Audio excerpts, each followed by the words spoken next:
అందరికీ నమస్కారం అండి. నేను మీ రాధిక. దేవీ శరన్నవరాత్రులలో 3వ రోజు అమ్మవారు అన్నపూర్ణాదేవిగా భక్తులకు దర్శనమిస్తోంది.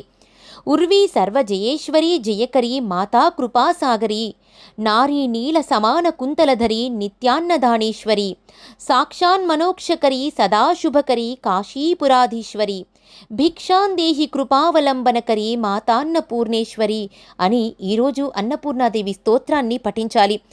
ప్రాణకోటికి జీవనాధారం అన్నం. అందుకే అన్నం పరబ్రహ్మ స్వరూపం అంటారు.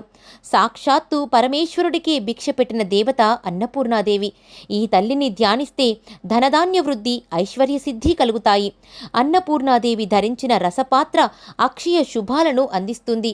ఈరోజు అమ్మవారికి నీలము రంగు వస్త్రంతో అలంకరిస్తారు. అదేవిధంగా ఈరోజు అమ్మవారికి మినుప వడలు, పులిహోరని నైవేద్యంగా సమర్పించాలి. జై భవానీ మాత.